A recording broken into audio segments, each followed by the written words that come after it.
For 26 years, at every holiday dinner, I was the family's secret. The unplanned child, the mistake my mother's husband never accepted. Then, 3 days after his funeral, while my half-siblings divided the silverware, his estate attorney walked through the door, looked past all of them, and handed me a sealed envelope that proved I was the only legitimate heir. My name is Alara Vance. I was the living proof of my mother's affair, a fact her wealthy husband, Robert, never let any of us forget. For my entire life, I accepted my place at the edge of the family, until that attorney's visit forced a single, seismic question. What was in that envelope that could rewrite 2 decades of disdain and legally overturn a multi-million-dollar estate plan? To understand that, you have to go back to the beginning, to the first Thanksgiving I understood I was the ghost at the table. I was 7 years old, wearing a scratchy hand-me-down dress from my half-sister when I learned my place. Robert, the man my mother begged me to call Dad, tapped his crystal water glass. "Before we give thanks," he said, his eyes sliding over me like I was a stain on the upholstery, "let's remember what real family looks like." Then he raised his glass only to my brother, Liam, and my sister, Chloe. That was the Vance family doctrine. Robert built his fortune from a single hardware store into a regional chain, Vantage Supplies. He valued legacy, lineage, and control. My mother, Evelyn, was his beautiful, anxious second wife. She'd been a department store pianist when they met. He was 45, recently widowed, with 2 young children. She was 28, and I was the 2-year-old secret from a previous relationship she thought she'd left behind. Robert married her on one condition. He would provide for us, but I would never be a Vance. Not on paper, not in spirit. My last name remained my biological father's, a man I never met. I was Evelyn's daughter, a permanent guest in the 6-bedroom colonial in Darien, Connecticut. Liam and Chloe, my half-siblings, were the heirs apparent. Liam, 3 years older, was being groomed to take over the business. Chloe, a year older, was the socialite in training. They weren't cruel children, not exactly.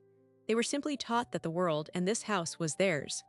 I was part of the scenery, like the expensive but uncomfortable sofa no one was allowed to sit on. My mother's love was a frantic, secret thing. She'd slip into my room at night, smooth my hair, and whisper, "Just be quiet, be good, and we'll be okay." Her happiness, our security, depended on my invisibility, so I became an expert in it. I poured myself into the one thing that required no family name, academics. While Chloe had writing lessons and Liam went to management camps, I was in the library. In 10th grade, I won a statewide history essay competition. The letter came addressed to Alara Vance. Robert saw it on the counter. He didn't open it. He used it as a coaster for his coffee mug, the ring staining the embossed seal. "Don't get ideas," he said, not even looking up from his newspaper. "That name isn't yours to use." The real blow came the summer I turned 18. It was late August, the air thick with humidity and tension. Liam had just graduated from Robert's alma mater and was starting as a junior VP at Vantage. A celebration dinner was planned. That afternoon, I overheard Robert and my mother in his study. The door was cracked. "Evelyn, we need to be clear. The trust is for Liam and Chloe. The will is for Liam and Chloe. The house, the business, the investments. She gets nothing." My mother's voice was a thin wisp, but Robert, her college. "She can get loans, like anyone else. She's not my responsibility. I've housed and fed her. That's the end of my obligation." I stood frozen in the hallway, a hollow ringing in my ears. I'd always known it, but hearing the legal finality of it, the financial blueprint of my exclusion, was different. It made the ghost solid. My mother came out, her eyes red-rimmed. She saw me and flinched. She didn't deny it. She just took my hand and squeezed it, a silent apology that paid for nothing.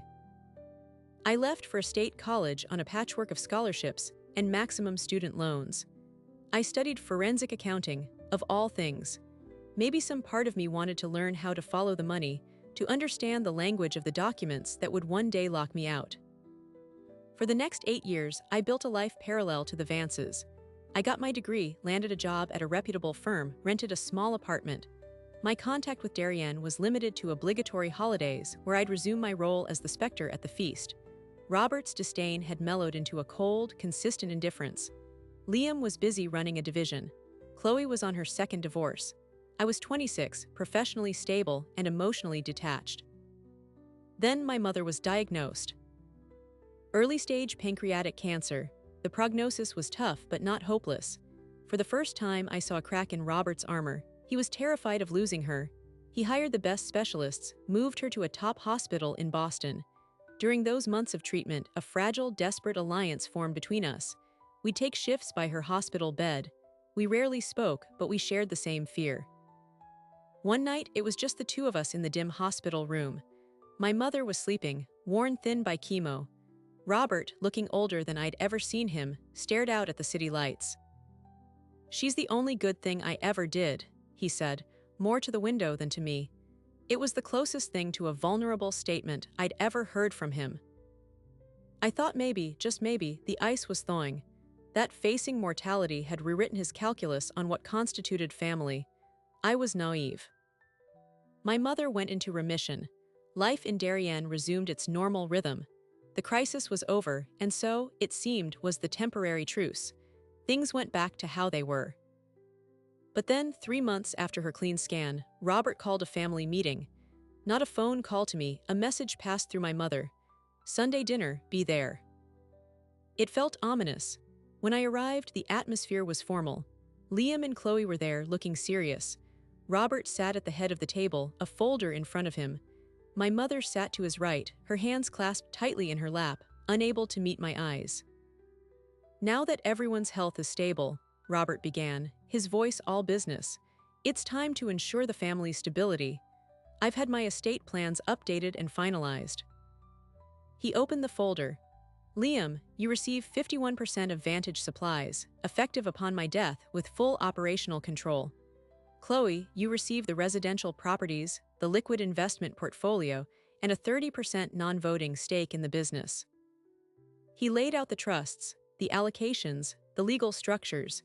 It was a masterclass in dynastic planning. The total value was somewhere north of $35 million. Then he paused. He looked directly at me for the first time all evening. "Ilara, your mother has expressed a wish for you to be provided for. Against my better judgment, I have included a one-time, lump-sum gift of $25,000. It will be dispersed from a separate account, with no connection to the main estate. Consider it a final gesture." $25,000. Less than a rounding error in what he'd just described. Less than the annual property tax on the house. It wasn't an inheritance, it was a tip. A tip for 2 decades of silent compliance. The room was silent.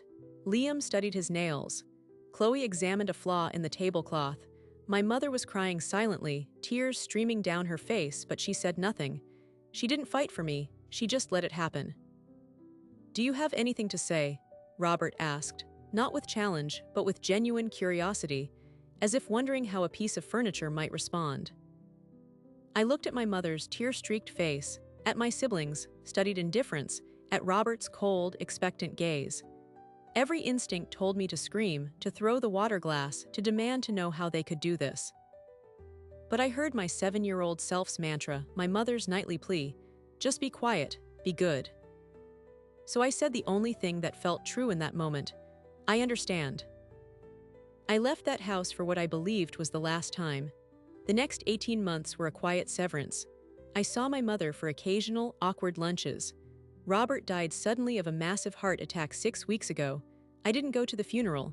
My mother called, her voice hollow, and said, "It's better if you don't come, sweetheart. It would cause a scene."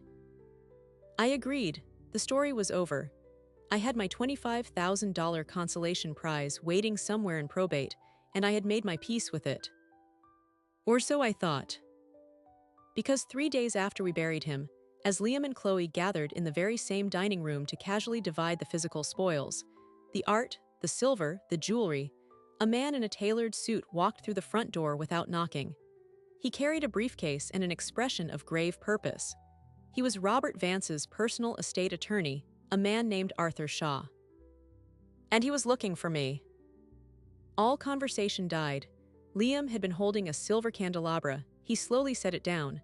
Arthur Shaw's eyes found me at the far end of the table, the only one not surrounded by heirlooms. "Miss Vance," he said, and the use of that name alone was a shock. "I need to speak with you, privately. It concerns a codicil to your father's will that was executed under specific, confidential conditions." My mother made a small, choked sound. Chloe stood up, her chair scraping loudly. Arthur, what is this? The will was read yesterday, it's done. Not quite, Shaw said, his voice calm but unyielding. He looked back at me. The library, please. I followed him, my legs moving on autopilot. I could feel the heat of 3 pairs of eyes burning into my back. Shaw closed the heavy oak door of Robert's study, the room I'd been forbidden to enter as a child. He didn't sit at the imposing desk. He stood before the cold fireplace and opened his briefcase. Your father, Robert Vance, came to my office alone on the morning of June 12th last year, he began, placing a sealed manila envelope on the desk. He was insistent on absolute secrecy. No secretaries, no digital copies. What I am about to give you exists in one original and one copy, held in my firm's vault. He pushed the envelope toward me. My name was written on it in Robert's precise, angular handwriting. Elara Vance, not the name he'd refused me. What is it? My voice was a whisper. A sworn, notarized affidavit of paternity, Shaw said, and a fully executed holographic codicil, a handwritten amendment to his last will and testament, dated and witnessed per state law, superseding all previous documents. The room tilted. Paternity, but he always denied it. He said my mother. The affidavit states that in the month prior to his marriage to your mother, he voluntarily submitted to a paternity test. The results attached confirmed a 99.9% probability that he is your biological father. He signed this document acknowledging that fact, legally and irrevocably. I couldn't breathe. The man who had spent 26 years calling me a bastard, an obligation, a mistake, had known. He had always known. Why was all I could manage. I cannot speculate on motive, Shaw said, though his eyes held a flicker of something pity, perhaps. I can only execute his instructions, which were to deliver this to you personally after his death and only in the presence of the full family. The codicil is straightforward. It revokes the $25,000 gift mentioned in the primary will. In its place, it reads, and I quote, I hereby recognize Elara Vance as my natural child and legitimate heir. My estate, in its entirety, shall be divided equally in 3 shares among my children, Liam Robert Vance, Chloe Evelyn Vance, and Elara Vance. The words hung in the air, meaningless and then earth-shattering all at once. Equal shares, 1/3 of everything. This can't be real, I stammered, my hand hovering over the envelope. He hated me. Hate and law are separate spheres, Miss Vance. The document is real. My firm has already verified the signatures and the notary. Under Connecticut law, a child's right to inherit cannot be waived by a parent simply ignoring them.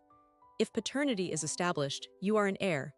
By acknowledging you in this document, he didn't just include you, he made you a primary beneficiary, negating any argument that you were accidentally omitted.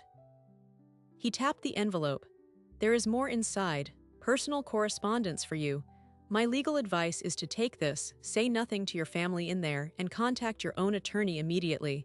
Probate has just been reopened. They will fight this. The weight of it, the sheer scale of the upheaval, crashed down. This wasn't a gift. It was a weapon. A grenade rolled into the middle of that dining room. I took the envelope. It felt heavy, dense, with consequence. When I walked back into the dining room, the silence was volcanic. My mother was ashen, gripping the table edge. Liam's face was a mask of controlled fury. Chloe was pure, undiluted panic. Well, Liam's voice cut the air. What's the performance about, Elara? I held up the envelope. It's a codicil to the will, an amendment. Chloe laughed, a sharp, brittle sound. Amending what, your tip? It revokes the $25,000, I said, my voice gaining a strange steadiness. It states that Robert Vance submitted to a paternity test before he married Mom. It confirmed he is my biological father. He signed an affidavit acknowledging it. This codicil leaves his estate in equal thirds to Liam, Chloe, and me. The aftermath wasn't shouting. It was worse. It was a vacuum of sound, then the slow, sickening crumble of a world order. My mother burst into tears, but they were tears of guilt, not joy. He promised, she sobbed into her hands. He promised he'd never tell. He said it was better for everyone. That was the second bomb. She had known, all along. She had let me live as the family's secret, let Robert treat me with contempt, all to preserve the stability of her marriage. The quiet, complicit betrayal was more painful than Robert's open disdain. Liam shot to his feet. "This is absurd, a forgery, Dad would never." "It's not a forgery," Arthur Shaw said, entering the room behind me. "The documentation is legally sound. The original test results from a reputable lab, the notarized affidavit, the holographic codicil witnessed by two partners at my firm who had no prior connection to the family. The probate court will accept it." "You're fired," Chloe screamed at him. "You are not my client, Miss Vance," Shaw said coolly. "My duty was to the testator's final, lawful instructions. That duty is now complete." He gave me a slight nod and left. The next hour was a blur of escalating chaos. Liam called the family lawyer, who, after a frantic conversation, confirmed the codicil's likely validity and told him to secure all assets. Chloe began literally gathering jewelry into her purse, as if clutching physical objects could stop the legal tide.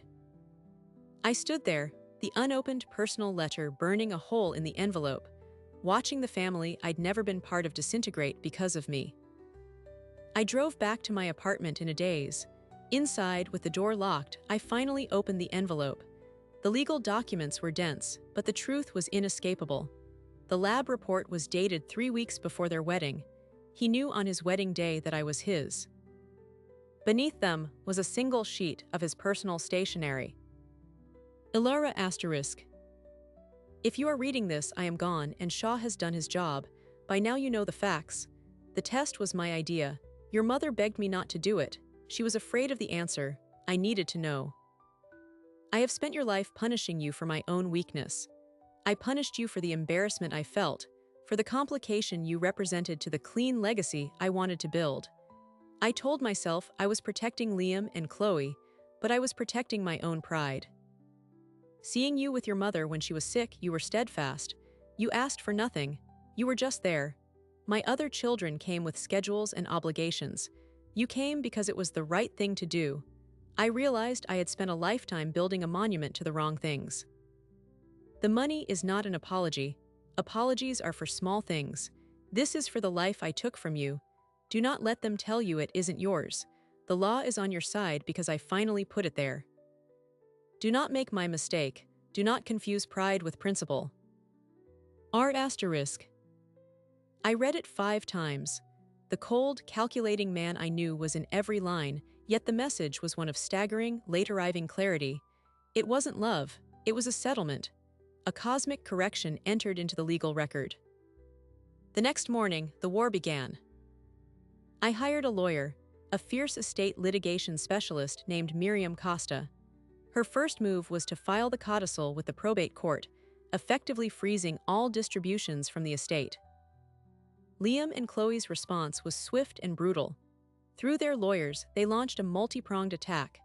They claimed the codicil was executed under duress, citing Robert's grief after my mother's cancer diagnosis. They challenged the validity of the decades-old paternity test, demanding a new one using archived samples, a process that was invasive, uncertain, and designed to drag things out. Most viciously, they accused me of unduly influencing a vulnerable old man, suggesting I had manipulated him during my mother's illness to get this document. The press got wind of it. "Bastard daughter in billionaire battle" wasn't the exact headline, but it was close. My quiet life was eviscerated. Reporters called my office. My professional reputation was suddenly tinged with tabloid drama. Miriam was a rock. "They're throwing mud at the wall," she said. "The document is ironclad. The witnesses are impeccable. His own handwritten letter to you speaks to testamentary capacity and intent. But," she warned, "they have one real delay. They can tie this up in court for years, draining the estate with legal fees, hoping you'll settle for a fraction just to make it stop." Then my mother called. She asked to meet at a neutral cafe. She looked frail, diminished. "Ilara, please," she whispered, clutching her teacup. "Can't you just take a settlement? A generous one, but not a third. This is tearing the family apart." It was the final, heartbreaking confirmation. Even now, with the truth laid bare, her priority was peace. The family that never included me. "Which family, Mom?" I asked, my voice quiet.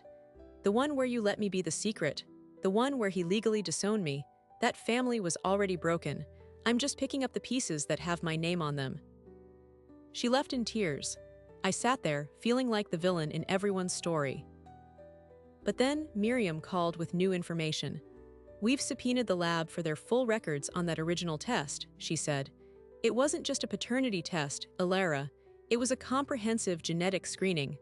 Robert Vance ordered it, and the lab is required to keep the original biological samples." "Why does that matter?"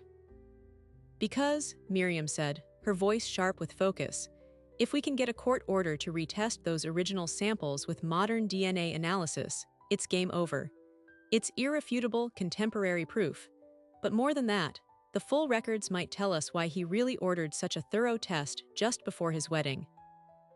A new, unsettling question took root. What if his motivation wasn't just curiosity or cruelty? What if he was looking for something specific? The hearing for the temporary injunction was set for Friday. Liam and Chloe's legal team was pushing hard to have the codicil thrown out immediately before any deeper discovery could happen.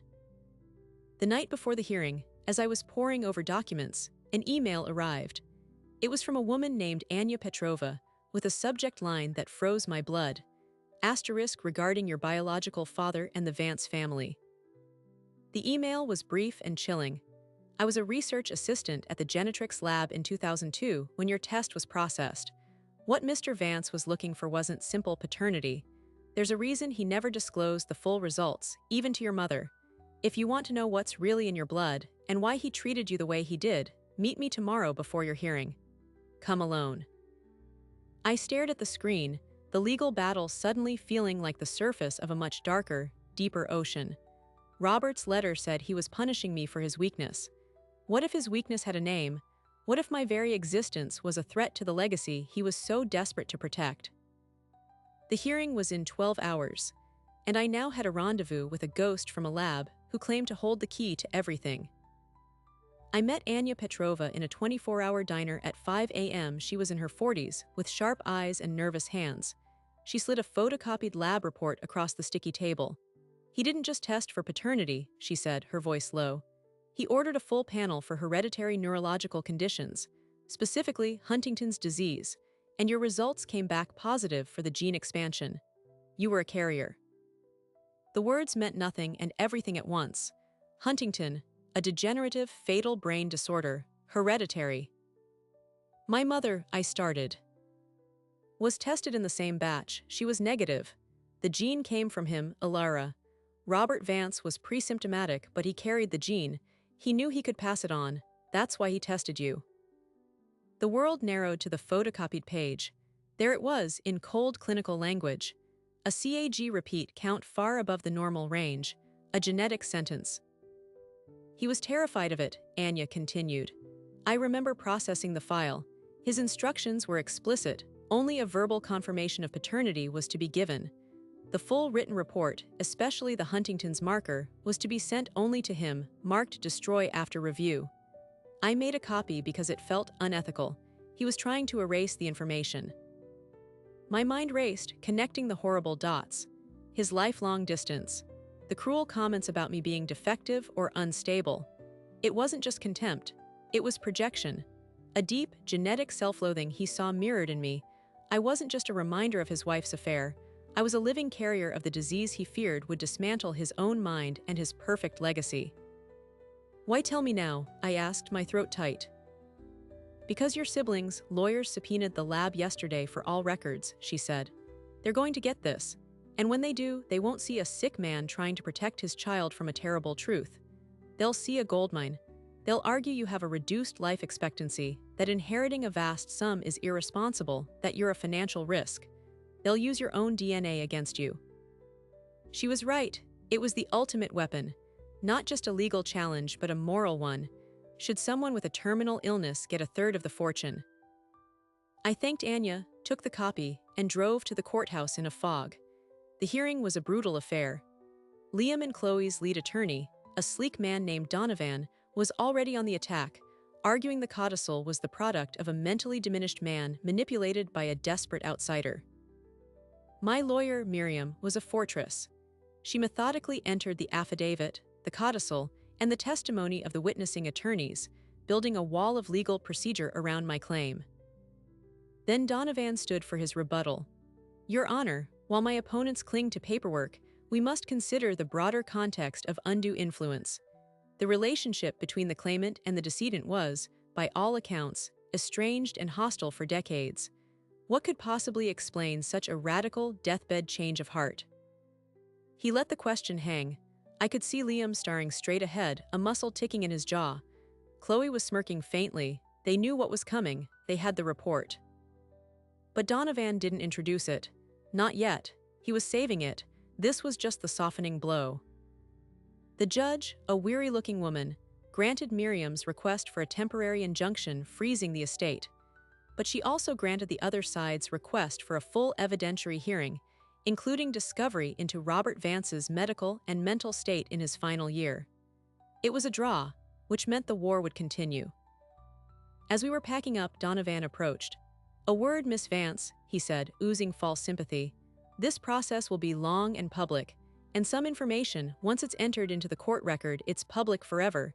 It can affect insurance, future employment, even personal relationships.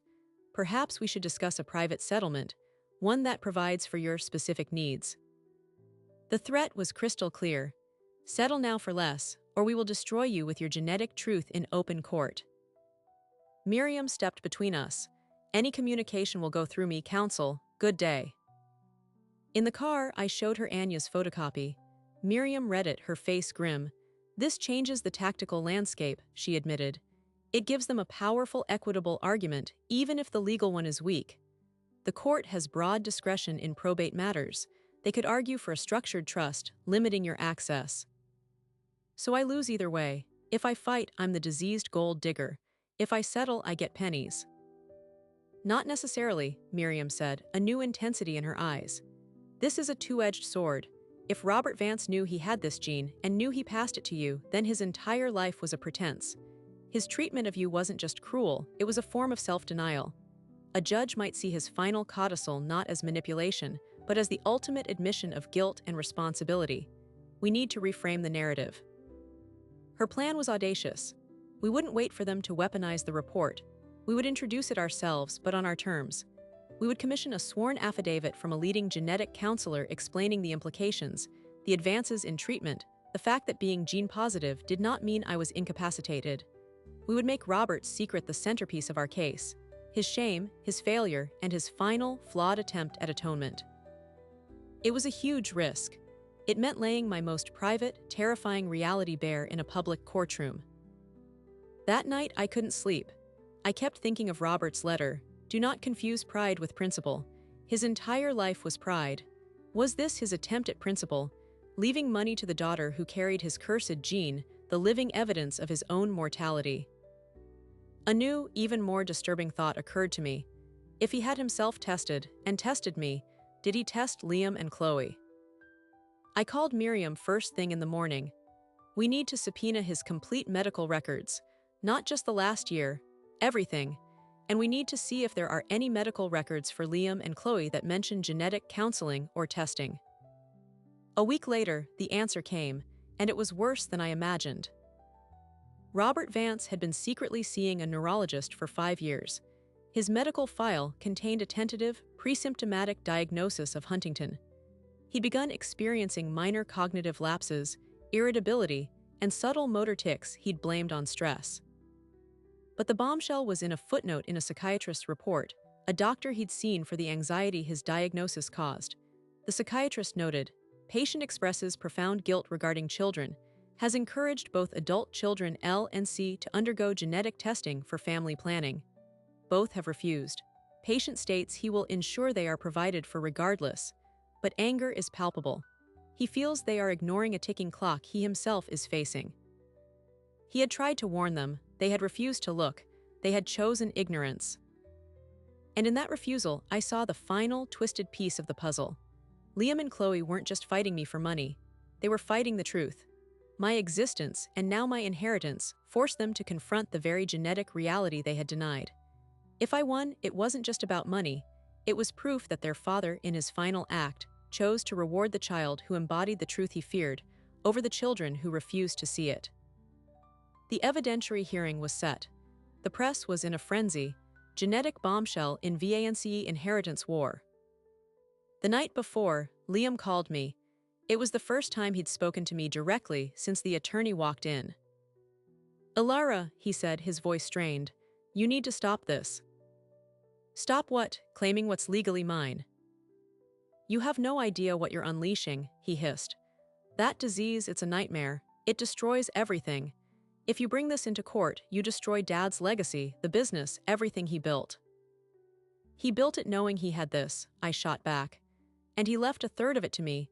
Maybe his legacy isn't the hardware stores, Liam. Maybe it's this, facing the truth." There was a long silence. Then he said something that chilled me to the bone. "Chloe and I, we had our own tests done last week, after we saw the subpoena for Dad's records." My breath caught, and "The results come tomorrow, the day of the hearing." He hung up. So that was their final card. They would walk into that courtroom knowing their own genetic fate, and they would use whatever that answer was, positive or negative, as a weapon. If they were negative, they could argue they were the healthy heirs, the rightful stewards. If they were positive, the chaos would be unimaginable. I walked into the courthouse the next day carrying the weight of two secrets, my own and the one my siblings were about to discover in real time. The gallery was packed. My mother was there, sitting alone, looking shattered. Liam and Chloe sat at the defendant's table, their postures rigid. They wouldn't look at me. The hearing began with dry procedural arguments. Then, Miriam stood to present our case for the validity of the codicil. She was brilliant, weaving a narrative of a flawed man seeking a last-minute moral reckoning. She entered Robert's medical records into evidence. Donovan objected furiously, arguing relevance. The judge overruled him. "The testator's state of mind is central to your own claim of undue influence. Counselor, you opened the door." Then Miriam did the daring thing. She called me to the stand. Under her guidance, I spoke about my childhood, the exclusion, the dinner where the $25,000 was presented. I was calm, factual. Then she asked the question. "Miss Vance, did you ever, at any time prior to his death, know that Robert Vance was your biological father?" "No." "Did you know he carried the gene for Huntington's disease?" "No, I learned that only recently." "And when you learned this, what did you understand about his treatment of you?" I took a breath, looking not at the judge but at my mother. I understood that he wasn't just pushing me away, he was trying to push the truth away. I was the truth, and it terrified him. It was Donovan's turn for cross-examination. He approached like a shark sensing blood. "Miss Vance, you speak of truth, but isn't it true that you stand to gain over $10 million from this so-called deathbed change of heart?" "I stand to gain what the law says is mine." "A law you only discovered because of a document that appeared, conveniently, after everyone thought the matter was settled. You were present during your mother's illness, were you not? A vulnerable time for Mr. Vance." "I was present for my mother." "Did you ever discuss inheritance with Robert Vance during that time?" "No." "Did you ever express frustration to anyone about being left out of the family?" "Objection," Miriam said. "Relevance." "Sustained." Donovan switched tactics. "You are aware of your genetic status regarding Huntington's disease." "I am." "A devastating, incurable, and expensive illness. Wouldn't a sudden windfall be particularly useful to someone facing such a future?" "Objection," Miriam was on her feet. "Counsel is making a prejudicial argument, not asking a question." "Withdrawn," Donovan said smoothly. He had made his point. He turned and nodded subtly to Liam. Liam stood up. "Your Honor, with the court's permission, new evidence has just come to our attention that speaks directly to the equity of the claimant's demand. We request a brief recess to review it with counsel." The judge, looking exasperated, granted a 15-minute recess. In the hallway, the Vance family splintered. My mother rushed up to Liam and Chloe. "What is it? What happened?" Chloe was crying, but they were tears of rage. She waved a sheet of paper in her hand. "My test, my result." Liam put a hand on her shoulder, his face grim. He looked over at me, and for a fleeting second, I saw not anger but a shared, horrified understanding. The truth had arrived for them, too. Donovan swept them into a side room. I stood with Miriam, watching the door close. "This is it," Miriam whispered. "Whatever is on that paper, they're going to use it in the next session. The judge is already leaning toward validating the codicil on legal grounds. This is their last play to sway the equity." 15 minutes later, we reconvened. The atmosphere was electric. Donovan addressed the judge. "Your Honor, we wish to introduce into evidence the genetic test results of my client, Chloe Vance, conducted this week. They are relevant to the court's consideration of the equitable distribution of the estate." "Approach," the judge said. Donovan handed her the paper. The judge read it, her expression unreadable. She looked up at Chloe, then at me, then back at the document. "This evidence is highly unusual and personal, counsel. The claimant made her genetics an issue, Your Honor. We are simply responding in kind." The judge sighed. "Very well, the document is admitted. Miss Vance, you may proceed." Donovan turned to the courtroom. "The results show that Chloe Vance has tested negative for the Huntington's disease gene expansion. She is, for all intents and purposes, free of this family curse." A murmur went through the gallery. Chloe lifted her chin, a victor's pose. "This," Donovan continued, "highlights the profound inequity of the claimant's demand. One sister faces a stable, healthy future, capable of stewarding wealth for generations. The other does not. The decedent in his final, compromised state may have been motivated by guilt or pity, but this court must be motivated by reason and fairness. To grant a full third of a dynamic estate to someone with a dramatically reduced life expectancy and significant future care costs is not fair to the other heirs, nor to the legacy of the estate itself. We ask the court to invalidate the codicil, or, at the very least, to structure any award to Miss Alara Vance in a tightly controlled special needs trust." He sat down. The blow was devastating. He had taken my deepest fear and fashioned it into a logical, seemingly reasonable argument for my own disinheritance. Miriam asked for a moment to consult with me. My hands were ice cold. "They've reframed the entire case," she said quietly. "It's no longer about your right, it's about your worth, your future cost-benefit analysis." I felt the old ghost status creeping back. The flawed one, the costly one, the mistake. But then I looked at Liam. He was staring at the table, not at his triumphant lawyer or his sister. He looked ashamed. And in that moment, I knew what I had to do. It was a huge gamble. It could backfire spectacularly. I leaned over and whispered to Miriam, "Call Liam Vance to the stand." She stared at me. "What?" "Call him now as a hostile witness. Ask him about his test results." Understanding dawned in her eyes. She stood.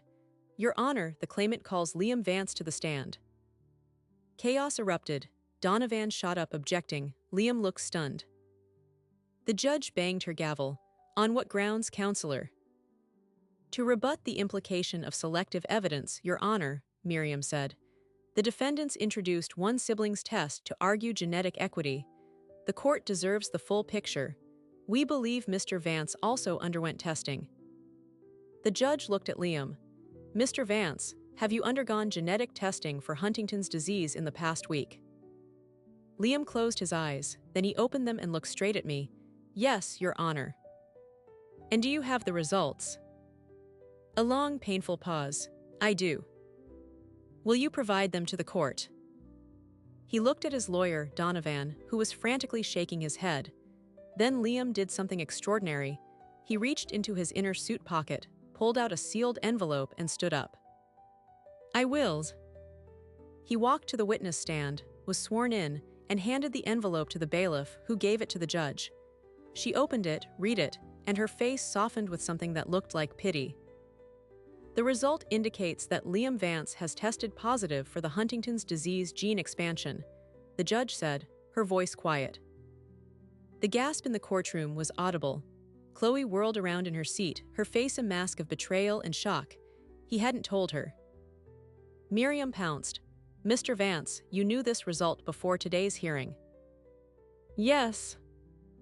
"And you did not share it with your co-party, your sister Chloe." No. Why not? Liam's voice was thick, because I was afraid, ashamed, and because I realized when I saw that piece of paper that my father wasn't trying to punish Alara. He was trying to include her. He was trying to include asterisk us asterisk, the ones who carried the same truth he did, and we were too proud, too scared to see it. He turned to face me, his eyes glistening. She didn't manipulate him. He finally saw himself in her, and he couldn't live with leaving that reflection in the cold anymore. The courtroom was utterly silent. Donovan was deflated. Chloe was weeping, her head in her hands. The elegant, equitable argument had just collapsed. There was no healthy air. The disease was in the lineage, and it had already shaped everything. The judge called for a final recess before her ruling. As I walked out, Liam approached me. "I'm sorry," he said, the words simple and devastating. I just nodded. There was nothing else to say. We waited for the judge's return, the fate of a fortune and a family hanging in the balance. But the real battle was already over. The truth was out, and it had changed everyone in the room. The judge returned to the bench 20 minutes later. She didn't sit. She looked at Liam, then at Chloe, then at me. "This court," she began, "has rarely seen a case where the legal question is so clear and the human cost so devastating." She held up the codicil. "The document is valid. The signatures are genuine, the witnesses credible, the testator's intent to recognize Alara Vance as his child and heir is unambiguous. The motion to invalidate is denied." A wave of sound rolled through the courtroom. Chloe buried her face in her hands. Liam just nodded slowly, as if he'd expected nothing else. Then the judge continued. "However, probate court also has a duty of equitable oversight. The revelation of a serious hereditary condition affecting multiple heirs is not irrelevant. Therefore, while the estate will be divided per the codicil into equal shares, I am ordering that a portion of each share, 15%, be placed into a jointly managed medical trust. This trust will fund research, care, and support for any of the 3 heirs affected by Huntington's disease, now or in the future. The remainder is theirs outright." It was a Solomonic ruling. I got my third, but it came with a permanent, public tether to my siblings through the very disease that had defined our father's shame. The money wasn't entirely free. It had a purpose and a chain. The formal probate process took another 6 months. The press eventually lost interest. The real work happened in quiet rooms, not courtrooms. Liam called me a week after the hearing. He asked to meet at the Vantage Supplies corporate office. I expected a final negotiation, a last-ditch effort to buy me out. Instead, he was sitting in Robert's old chair, but he'd turned the desk to face the window, not the door. "I don't want to run this alone," he said without preamble. "Chloe is not involved. She took her share and is moving to Aspen. I have the gene, you have the gene. He left this to all of us, but it's really just the 2 of us now, the ones he was talking to at the end." He proposed something staggering. Instead of forcing a sale of the business to divide assets, he wanted me to take my share of Vantage as a minority ownership stake. He would remain CEO, but I would join the board. My forensic accounting background, he said, could be an asset, not a threat. "It's what he should have done from the start," Liam said. "Bring you in, not hide you." It wasn't an apology for 26 years of exclusion. It was a business proposal. And maybe, for Vance, that was the only kind of apology that was real. I accepted. My mother's penance was quieter and more painful. She sold the Darien house, the scene of every Thanksgiving slight. She moved into a condo near me. She started therapy. Our conversations were halting, filled with long pauses where she struggled to find words that weren't excuses. One afternoon, she handed me a small velvet box. Inside was a simple pearl necklace. "These were my mother," she said. "I always meant to give them to you when you turned 18. I was too afraid of what Robert would say. I am so sorry, Alara, not just for the big things. For every single day I chose the easier silence." I took the box. I didn't put the necklace on. I placed it in the same drawer as Robert's letter. Some wounds are acknowledged before they can be healed. Chloe sent one email. It was a copy of the check from the estate settlement with a note in the subject line, "You win." I didn't respond. Some bridges aren't worth crossing, even in victory. With my share of the liquid assets, I did 2 things. First, I paid off every cent of my student loans. The feeling of tearing up the final statement was a different kind of freedom. Second, I founded the Vance Genetic Equity Fund, seeding it with $1 million. It provides grants for genetic counseling and support for families dealing with Huntington, especially those in legal or financial turmoil. I named it after my father, not to honor him, but to ensure his name is finally associated with the truth, not the secrecy.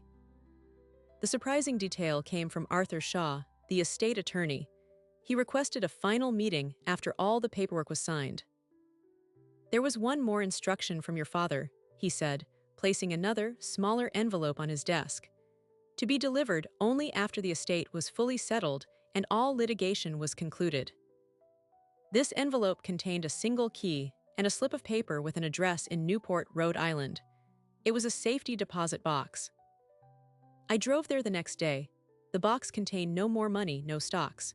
It held three things: a faded photo of my mother, pregnant with me, laughing in a way I'd never seen, a copy of my first-grade report card with a teacher's note that said, "Ilara is a quiet, brilliant light." He had circled the word brilliant. And finally, a deed for a small, empty plot of land in a quiet coastal cemetery. The deed was made out to Robert Vance, Liam Vance, Chloe Vance, and Ilara Vance. He had purchased a family plot. He had included me in the only permanent family record left, the earth itself. It was his final, silent admission. In the end, in the only way he knew how, he had put my name beside theirs. I am now a 30% owner of Vantage Supplies. I attend board meetings. Liam and I speak a language of logistics and profit margins, and it's easier than the language of family. We have a standing dinner every other Thursday. It's awkward, but it's consistent. We are learning. I still carry the gene. I have good days and anxious days. I'm in a clinical trial. The future is not a promise, but it is mine. Last week was Thanksgiving. For the first time in 26 years, I hosted. My mother brought the sweet potato casserole. Liam brought wine.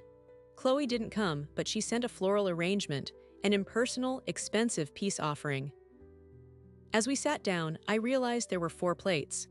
Not 3, 4. The ghost had a seat at the table, and her name was on the deed, on the stock certificates, and on the door. I am Ilara Vance, the unplanned child, the legitimate heir, the living truth my father spent a lifetime running from, and his final, flawed attempt to run back toward. The money didn't fix the past. It didn't buy love or erase pain. But it did something else.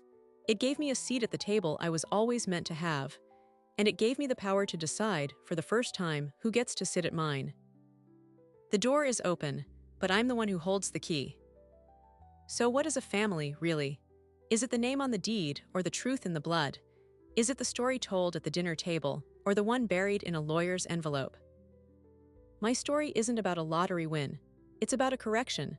A legal, genetic, and emotional correction to a narrative that was built on a foundation of silence.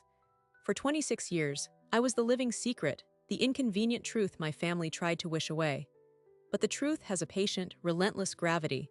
It waits in lab reports, in safety deposit boxes, in the shaky handwriting of a dying man who finally ran out of time for lies. We all have our versions of that envelope. The unspoken words, the buried resentments, the parts of ourselves we're told to hide to keep the peace. We're taught that family is about loyalty, but rarely are we taught that the highest loyalty is to the truth, even when it's messy, even when it costs you. Robert Vance's legacy wasn't the hardware stores. It was the Huntington's gene. It was the shame he attached to it. And his final, flawed act was to try and detach that shame from me to pay for my silence with my inheritance. He thought money could settle a moral debt. It can't. But it can give you a platform. It can give you a voice. I used mine to start a fund, to sit at a boardroom table, to host a Thanksgiving where the ghost was finally invited. The money didn't heal the past. It funded the future. My future on my terms. If you take anything from this, let it be this. You cannot outrun what's true. You can deny it, you can hide it, you can punish others for embodying it, but it will wait for you. In a courthouse. In a doctor's office.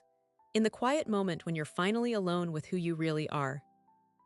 Your family is not just who you're born to, it's who sees you, it's who chooses you.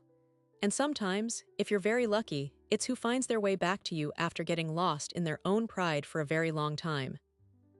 Build your life with the people who show up. Forgive the ones who failed you when you're ready, but never forget the lesson they taught you about your own strength. And when the past comes knocking with its ledgers and its lies, you don't have to slam the door. You can open it, look it in the eye, and say, I've already written the next chapter. Thank you for listening to mine. If this story made you think of someone, or if you've ever felt like the secret in your own family story, tell me in the comments. I read every one. And if you want more stories about secrets, legacy, and the moments that change everything, subscribe. There's always another envelope waiting to be opened. I'm Alara Vance, and your story isn't over until you say it is.